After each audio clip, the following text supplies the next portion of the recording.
All right, my friends, question for you. What's the biggest expense you're going to face in retirement? What's the biggest expense you're going to face in retirement? Think about it. A lot of people say healthcare. That's not correct. And if you follow my content, you'll notice housing is the biggest expense. But what's the biggest expense in housing? Obviously, if you have a mortgage, that's going to be your biggest expense. But for those who don't have a mortgage, or even if you do, other than the mortgage payment that you have, the biggest expense you're going to have is actually property tax. Obviously, depending on where you live, all right? And that's what I want to talk a little bit about, because property taxes are the one thing you've got to consider as you're looking to retire. I'm telling you, man. So Chloe and I, we went to Washington State, which I shared with you last week, and we enjoyed it immensely. And as I do, I've always been interested in maps, interested in other communities. It just has always been interesting to me. So as we do is we drove through these places. We look up the real estate and say, hey, what's the price of a typical house up here? And you say, okay, $350,000, whatever it is. And then if you're going realtor, it'll say what the schools are like, what the property taxes are. It's just I've always been intrigued by that kind of info. And so Washington State doesn't have an income tax, which is good, but they do get you on sales tax. But they have moderately high property tax, not as high as I would have thought, to be honest with you. But because they get you on sales tax, I'm sure there's a million other taxes they get you on.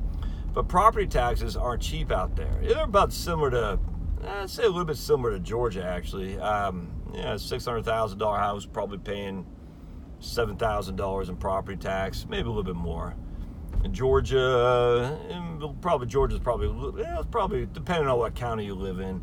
But anyway, it's similar to Georgia. And if you're out in the more rural area of Georgia, it's not that bad. It's the Atlanta suburbs, Cobb County, North Fulton County.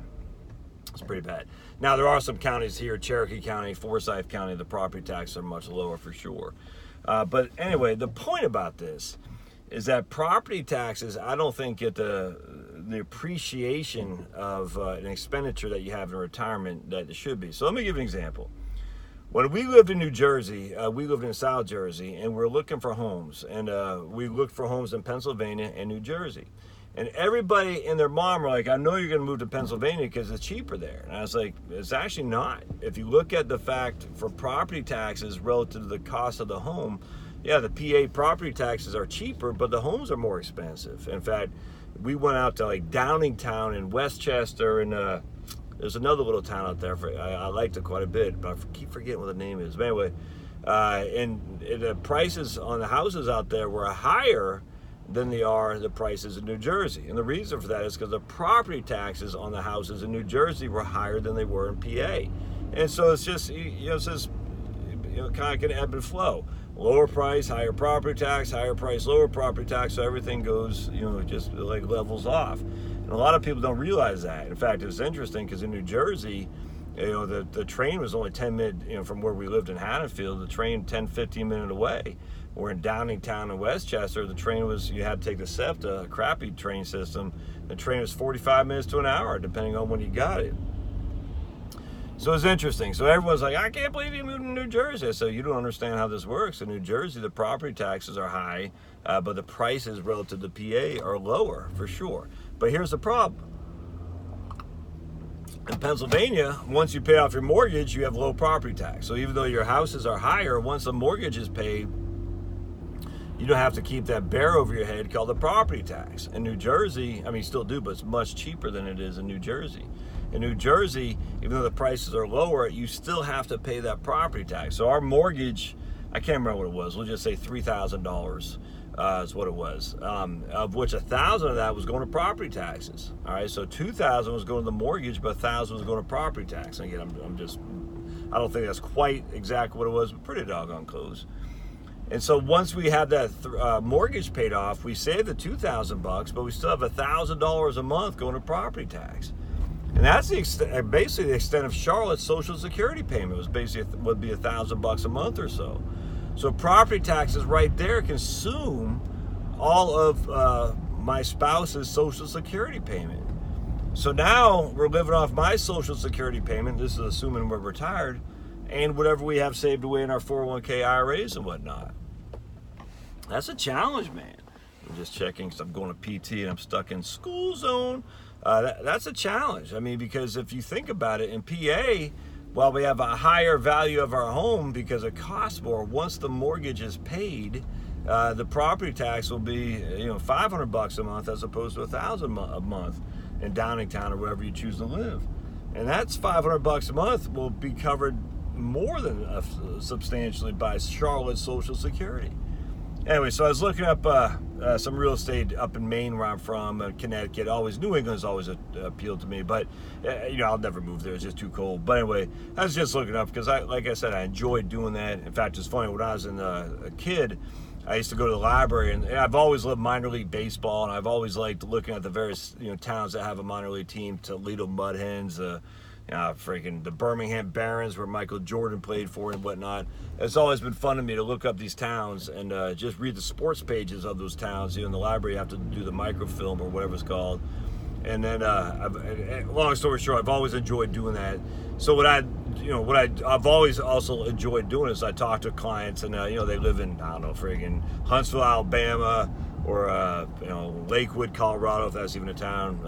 Loveland, Colorado, whatever it's called. And I always look up the real estate in that area. I've always found it interesting, and then do like a Google Maps, do the street view. It's always fun to do. That's how I came across Wenatchee, as a matter of fact. Wenatchee is what they call it, up in Washington. I talked to a guy. I said, I've never been there. Let's look at it. And that's how we end up going there. It's fun. But then you look at the real estate, you're like, whoa, you used to look at realtor, like, what's a house here go for? It goes for $350,000. I'm just using that as an example. 4-bed, 2.5-bath house. That's reasonable for, my family of 6. I said, okay. And then you start looking at property tax, like in Huntsville, Alabama, the property tax are nothing. We'll use Bellingham, Washington, the property tax are twice that. But we don't have an income tax. Yeah, but when you're retired, it's not the income tax that you got to concern yourself with. It's the property tax. I'm telling you. Everyone who says this, they say, I got to get out of Maryland or California because of the income tax.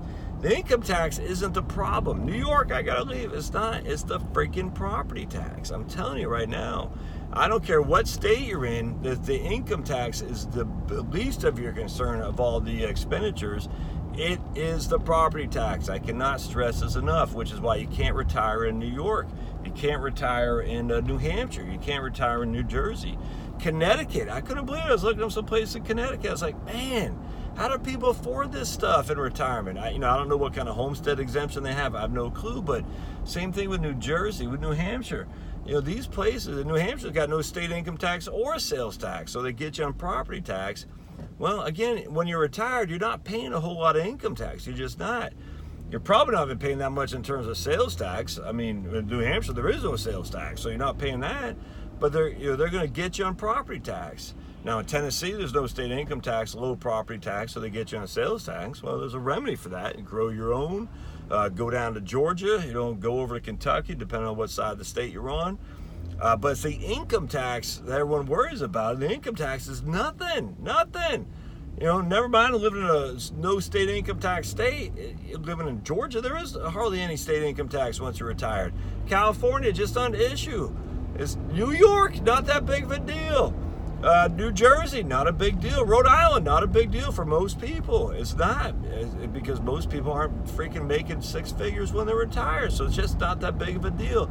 It's the property tax. That's what you got to concern yourself with. So keep your focus on the property tax, because that's where you get killed. I'm telling you, man, if you're not paying attention to the property tax, you could be in a world of hurt. All right, we'll see you.